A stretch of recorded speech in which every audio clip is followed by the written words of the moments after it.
What up, B Squad? It is your boy JB, and we are here today, you guys, with another review for Power Book 2 Ghost Season 4, Episode 3.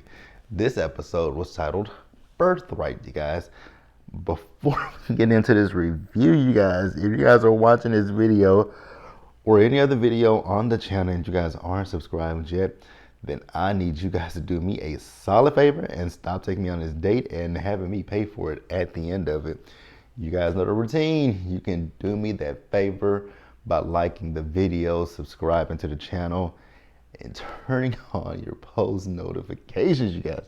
And with that out of the way, without further ado, let's go ahead and get into this episode of Ghost, shall we? All right, you guys, so this episode, very interesting. So you guys know we got 2 more episodes left until we take the break, and then we'll come back, I believe, in September. So I'm cool with that. Now, this episode, there were some things that happened in it that I was like, okay, but we'll talk about it as we get to it. So the episode, I'm gonna start up where we see with David. I'm gonna start up with Davis, and I'm gonna call Agent Carter creepy Don, right? Because that man is just creepy as hell to me. So the episode with Davis, we see Davis. He was in his office, right? And Davis was talking to one of his clients. Again, remember, we know Davis's license is suspended. So the client was like, with your license being suspended, what the hell does that mean for me in my case? And Dave was like, you don't have to worry about anything. Like, I got my attorney right here, Perla, who will be more than happy to help you out because she knows the case. She's gonna help you with it. He was like, yeah, Davis, nah, I'm Gucci on that. I am so good on that. So while he's sitting at his desk, Tariq came in and like, nigga, you downsizing or some shit up in there? And so Tariq is telling Davis that, he needs to connect without Noma or the Tejadas knowing, right? So he said, do you know anybody? And Davis was like, yep, I do know someone. He said, but he's not what you're used to dealing with, and he ain't cheap at all, right? And so Davis said, and also, I'm taking 20%. And Tariq was like, that is extortion. I was like, well, I mean, again, you see this office, right? Davis needs all the money he can get, right? Now, we move over to Creepy Don. Creepy Don still got Obi in lockup, but he hasn't arrested Obi or anything like that. And so he's talking to Obi, and Obi's telling him, like, I don't know anything about any drug organizations or any calls to shooters, right? So then Creepy Don is asking him about the green card situation. He was like, you got those green cards pretty quickly. Like, how did that happen? And Obi was like, I went through the regular channels just like everyone else, and I got it. And he was like, well, that's interesting because I do see that the process was sped up for you, and it was done by Rashad Tate. And, Tariq St. Patrick has a connection to Rashad Tate, and then there's you. And so he was like, I don't know Tariq St. Patrick. So Creepy Don had this file on the desk, and he was like, well, this file right here, it has photos of you and Tariq. And Obi was looking at him like, what fucking pictures you talking about? He was like, I'm just fucking with you. Ain't no pictures in there. I was like, so Don was, not Don, but Obi was like, well, can I make a phone call? He was like, you're free to go. So you're not being held here. So then we see as Obi called his apartment, right? And so his brother answered the phone, and when his brother answered the phone, he was basically telling his brother, like, if any of his associates come there, don't let them in. He was like, oh, well, that's funny you mentioned that because one of them is here right now, and it turned out to be Drew. And I'll talk about that in just a little bit as well. But it turned out to be Drew. So Obi told Drew, like, put Drew on the phone, right? So he put Drew on the phone, and Drew was like, what's going on? And so he said, I'm at the precinct. You'll find out when you get here, right? So then we see as Drew did go down to the precinct to try to get him, but he couldn't. So Drew called up Davis, who then sent Perla down, right? So we then see Perla. She's at the precinct. She's talking to Creepy Don, telling him like, hey, you didn't arrest my client, so I'm gonna hit your ass with a lawsuit. And, Creepy Don is like, by the time you do that, I'll be ready to take down this whole organization. I was like, okay, sir, you're doing a whole lot. So after that, we see as Perla and Obi left the precinct, right? So Obi and Drew were talking, and Drew was like, well, he was talking about we need to tell Norma, and Obi was like, absolutely not. Let's not do that. And Drew was like, well, okay, I won't say anything, but I don't want to be treated like a corner boy doing the things that you don't want to do, and I want to move up in the ranks. And he's like, gotcha, right? So then we move over to the damn police. So we see Rashad Tate's brothers back. So Creepy Don and that other lady, they are questioning, talking to Rashad Tate's brother about the whole situation with Tate. And here's the thing. I don't know what they think about Tate, but I'm so glad his brother told him, if my brother is involved in something, it's not against his will. He's doing it, he's getting something out of it. I was like, exactly. If y'all knew anything about Rashad Tate, y'all would know that anything that man does, he benefits from it. So whatever, right? So while they're sitting in the office, they got a hit about some drugs that went up in flames, right? So they went to the scene where the drugs were up in flames, and it was this guy named Roman, right? Now they ran the plates to see who owned the vehicle, and then they're talking about how they felt like this was targeted. It absolutely was targeted. We'll talk about how targeted it was a little bit later, right? So then we see the police as they pulled up on Roman. That nigga took off running. And so Creepy Don and Tate's brother chased him and arrested him. Now we move back over to Davis. The question that was finally answered in this episode, I was like, where is Davis's wife? Well, we found out she's filing for divorce. She wants half, and he's the other half of his money is fucked up because of Jenny, right? So Tariq pulled up on him. And so the guy that they went to go see, we'll talk about that in a little bit, Davis is like, you got all the money. And Tariq was like, I'm 50,000 short. So Davis said, you know what? I'll spot it to you, right? And then he also told Tariq that Creepy Don, like, the dude is hungry. Now, he didn't have anything when it came to Obi, but he's not going to go away. He's going to find another way in. And Tariq was like, yeah, I kind of figured he would be a problem. So that is that with that. And we'll pause here and we'll move forward, you guys.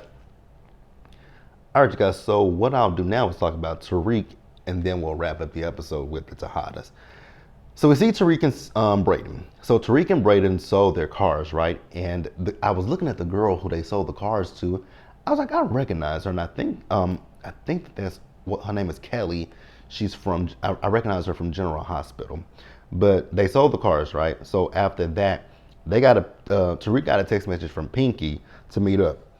And so he texts Pinky back saying, hey, I'm on my way. And then the money that they had, he told Brayden, like, go back to the dorm and, transfer this money to the duffel bags. So then we see Tariq as he met up with Pinky and Monet. So they're trying to find information on who had the conversation with Kate, giving Kate the information to give to Tommy of Tasha's whereabouts, right? So typical ass Monet, I'm gonna start calling her mean ass Monet, because mean ass Monet, that bitch, next time you call me, you better have something for me. I was like, bitch, he just had something for you. He just told you that Kate is fucking gone, which we know Kate is in Chicago, but that was helpful. It wasn't that helpful, but it was something. Like, my God, that bitch was, and he said it looked like she's been gone for quite some time now, right? Now, we see later as Davis took Brayden and Tariq to this Fight Club stuff. And when I tell you guys Fight Club, like, they were boom, boom, boom, with just beat up faces and all that kind of shit, right? So this is a guy that Davis helped beat a RICO charge. His name is Zion, right? So Tariq has the money for Zion. And so Zion was like, that's enough for 12 bricks. And so Tariq was like, we'll take it. And Zion was like, you little nigga. He was like, I like you though. I kind of like you. But he said that's short, right? And he said his guys know not to come to him and be short, which he thought Tariq would know that, considering who his father was. And Tariq was like, respectfully, you don't know who my dad is. And he was like, nigga, your daddy is ghost. He was like, and it's funny, just like your daddy got a white boy, you got one too. He said, you just as crazy as Tommy. Nah, well, is Braden? No, he's not. Well, not yet. He ain't as crazy as Tommy yet. He ain't there yet. So he threw the money on the ground and told, basically was like, fuck y'all for right now. So there was another guy that came in and he put something on like a table or something. And so Tariq took it. And so then we see Tariq, he's back in, him and Braden are back at Stansfield. And, he's trying to figure out a way like, so we got to come up with something that will get rid of Zion's men so that we can move in, but they still have to come up with a way to be able to move the product and the Tejadas and Noma not find out, right? So Braden got a text message from Becca to come down to her room. When he got there, Becca is packing up her stuff because, the name West End is coming out the building. And so she ain't got nowhere to stay. And so she asked Braden, like, do you have any cash? Because she doesn't want to ask their dad. And he was like, well, I'm kind of strapped for cash right about now. And he said, are you high? She said, yes. And so then we see Tariq. So Tariq is in the class. Now the class is ended. So we didn't get the lecture this week. I was like, thank God. Thank God for that. Now, when he was talking, so he had the stuff, right, that he took from Zion. And he went up to Effie to talk to Effie. Now, Effie, girl, you are a smart girl, but you got played. Like, you ain't saw nobody on Stansfield, dealing besides y'all. But okay, girl, it is what it is, right? So Tariq is giving her the stuff and saying that, somebody else is trying to move in on the territory and she should be on the lookout, right? So then we see at one point,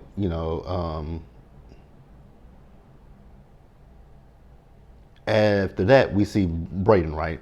So Braden was talking to Tariq about what happened with Becca.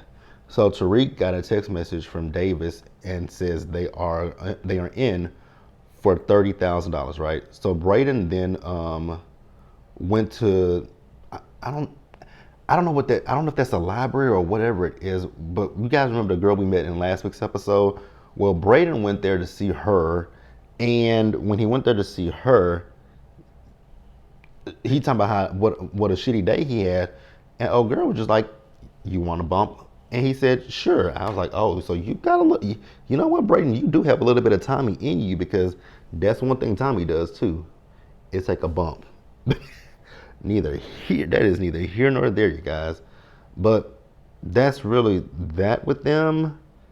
I think that's all we got with them. But let's pause here and move on. Now, if I did miss anything, you guys definitely feel free to jump down in the oh, I did miss something, right? So later in the episode, Tariq and Braden are talking to each other and they're trying to remember, they have to figure out a way to move the product without Noma and the Tejadas knowing, right? So they came up with an idea. The group, so there's a group now that Brown Skin Keisha, the girl who we met last week's episode, and the two other guys, they're in a group. So they're gonna try to move some weight in that little area where they are, but then also with the group, they want to use them as an act to have them perform at different locations, so that way they can distribute the drugs in that way.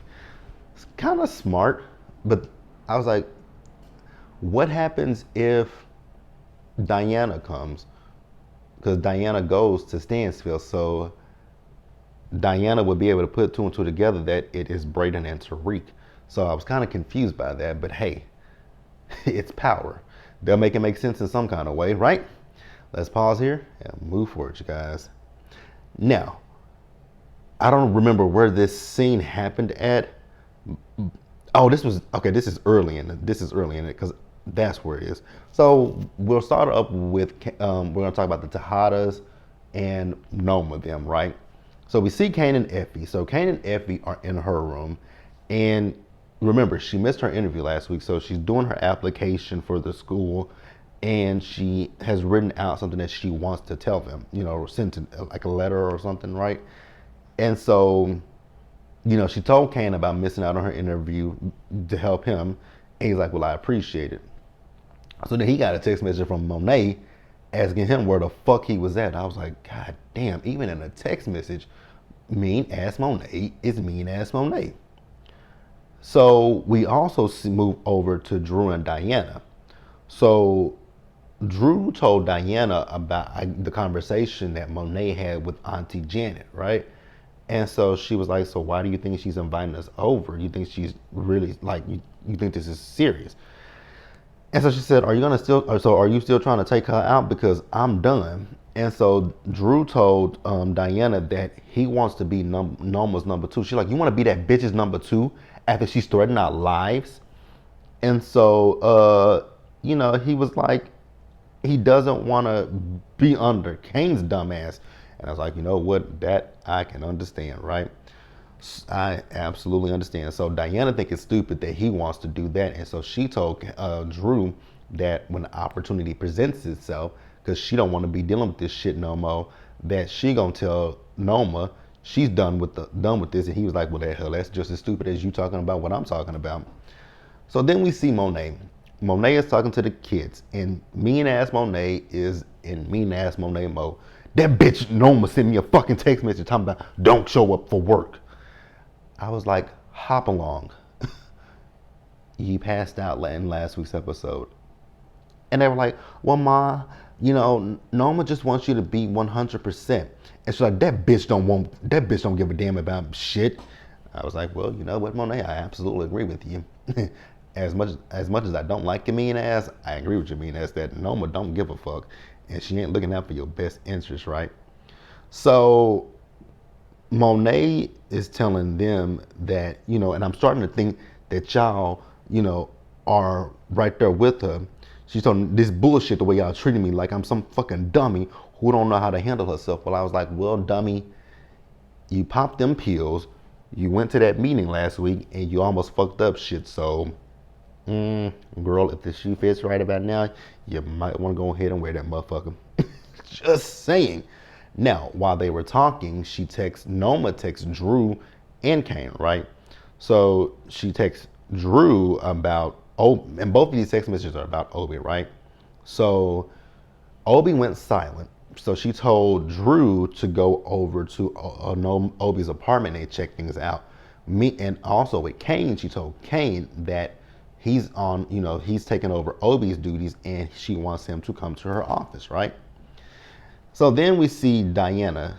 She went up to mean ass Monet's room to give her them pills, right? And Monet, she asked Diana, so when you talked to Tariq about, what did he say? She's asking her about the Kate stuff, right?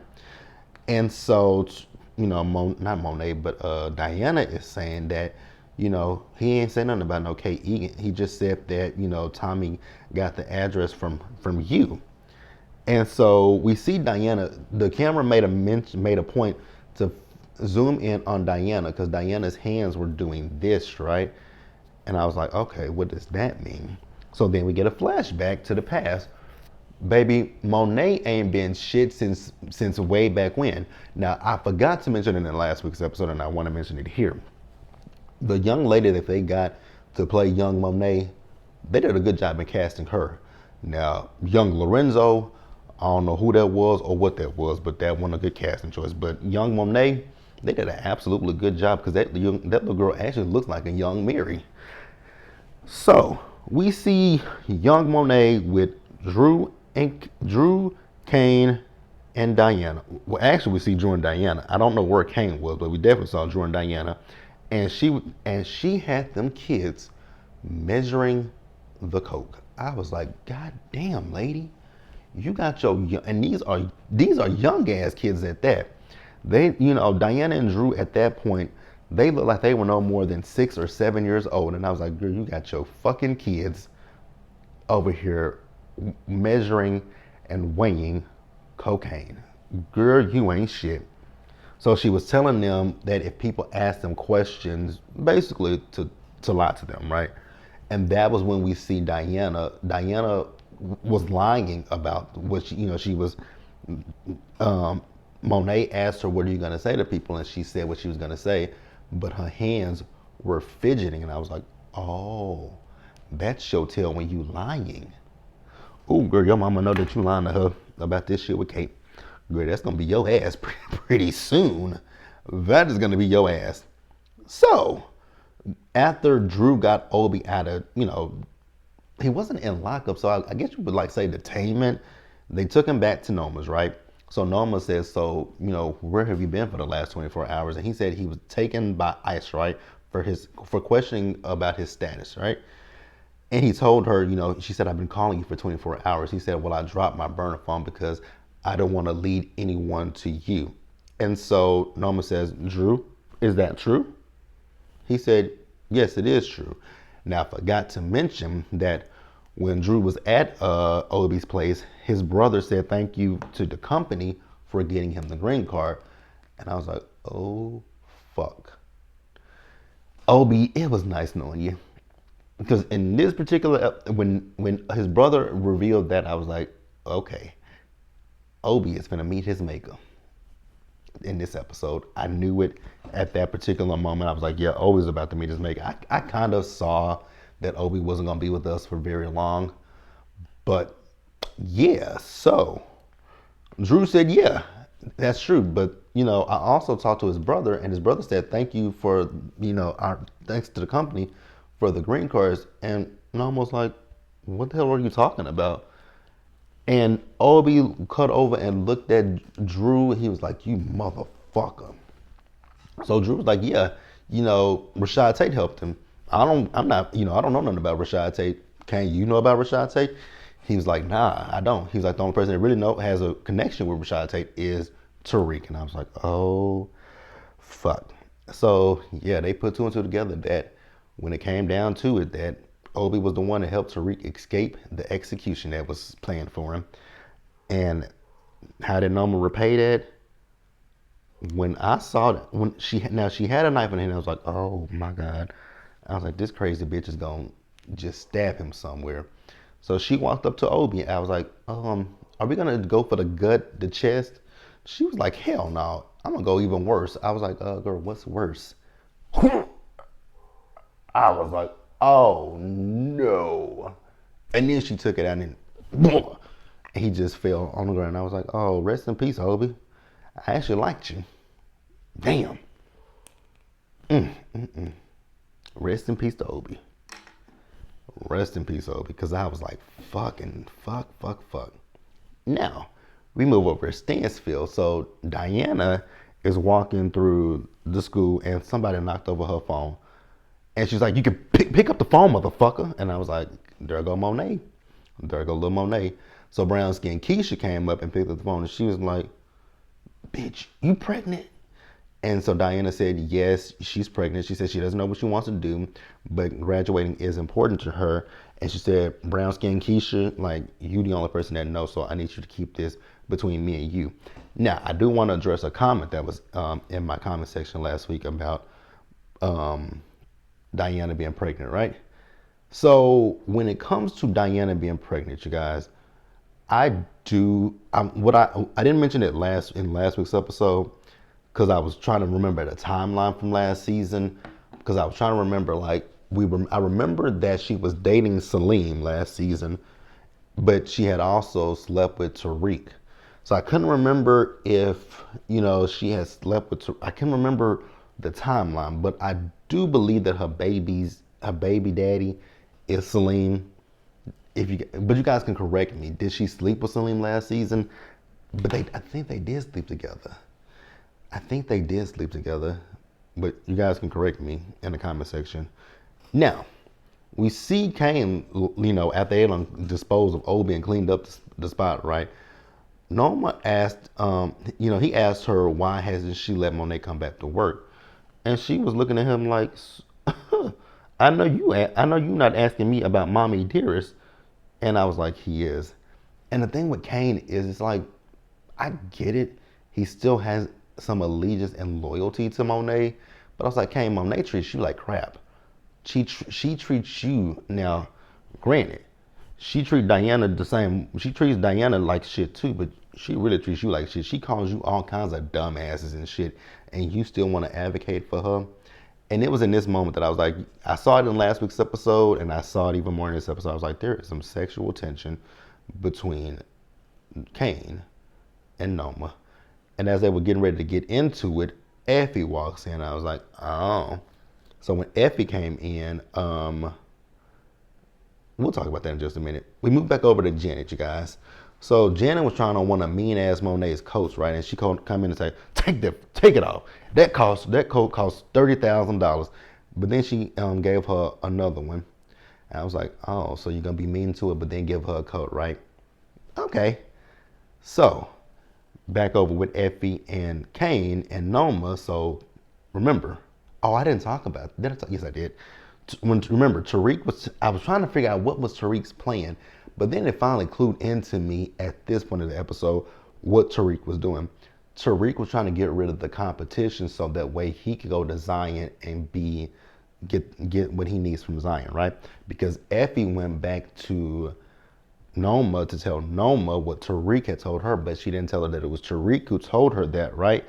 And so, but she told her that somebody is moving product on Stansfield. And so Kane was like, I know that's Roman stuff. So he told her, so she told them she wants Roman taken out, but she wants it done, discreetly, basically, right? So we see as Kane pulled up on one of Roman's men, and he asked Roman, the guy, about doing business on Stansfield. Now the guy didn't know that Stansfield was a college. Like, I don't even know who knows Stansfield is. I was like, Kane, that would be it. Oh, they must be across the hall. But I was like, Kane, if you listen, he just said, I don't know who Stansfield is. You know Stansfield is a college. And I was like, Kane is probably still going to go through with this whole job of taking out Roman's business. So he asked him, where is Roman's next re-up, right? And I was like, Kane, you are so stupid. Because this made no sense. I'm going to repeat it to you guys one more time. That man said he doesn't know who Stansfield is. Stansfield isn't a person. Stansfield is a college. But we see Kane. So he pulled up on Roman's product, and him and his guys set fire to it. I was like, okay. But then when Kane gets back to Effie's room, he telling Effie like, yo, shit ain't adding up. I was like, you dumb fuck. It never added up. It never added up. And I don't know if Effie at this point was putting two and two together. Well, she should have been putting two and two together that Tariq set her up, but she probably ain't gonna say nothing at this point. But I was like, Kane, this is my problem when it comes to Kane. Kane thinks he thinks short term, not long term. Now, let's move back over so we finna intertwine two scenes together, right? Tariq, when he was with Braden, when they came up with the idea of what they're gonna do for the product, how to move it, and the Tejadas. So Tariq got a phone call, and it was Pinky. So Pinky got footage from, what's her name, Kate's doorbell ring camera, right? And so he sent it to Tariq. So Tariq was looking at it. He's like, so did you send this to Monet? And boom, we see Monet's phone vibrating. She went to go grab it, but she didn't. They're having family dinner. So Janet is getting ready to leave. And so Janet asked Kane to pray, right? And, Drew was like, this devil you asked the wrong person to pray, right? So Monet told the kids, like, she is going to start her own business. And they were like, what kind of business? Like, you know what I'm talking about. And I was like, God damn, bitch. Smile. Do something, right? So she said, I want y'all to come work for me, not work for me, come work with her, right? And I was like, okay. So then I was like, cool. But, once it basically like make a profit or something, she wants out.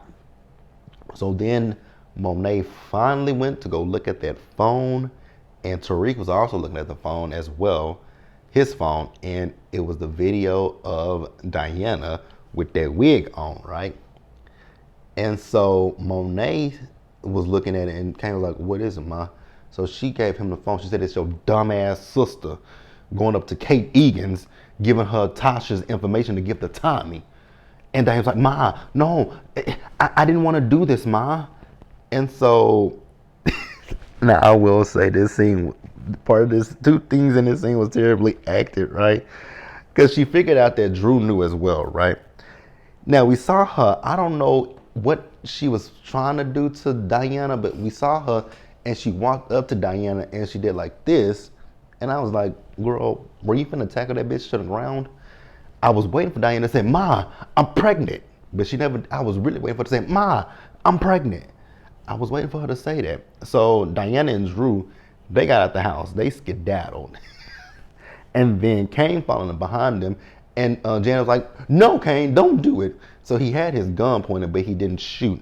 And that was where the episode ended. And then, as much as I love me some Mary,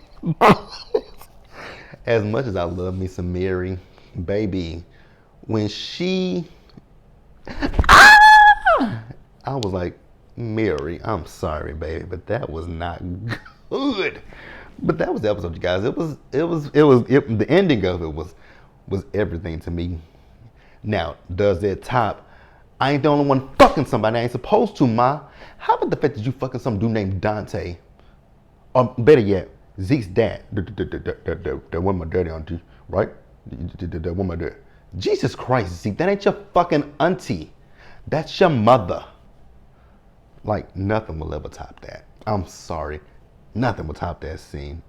Nothing will top that scene. But that's it, you guys. Let me know what you guys thought about this episode down in the comment section below. Subscribe to the channel. Turn your post notifications on, you guys. Share the video. And until the next time, stay safe. Take care of yourselves, you guys. Wash your hands. Be blessed. And I'll see you guys in the next one. Bye, guys.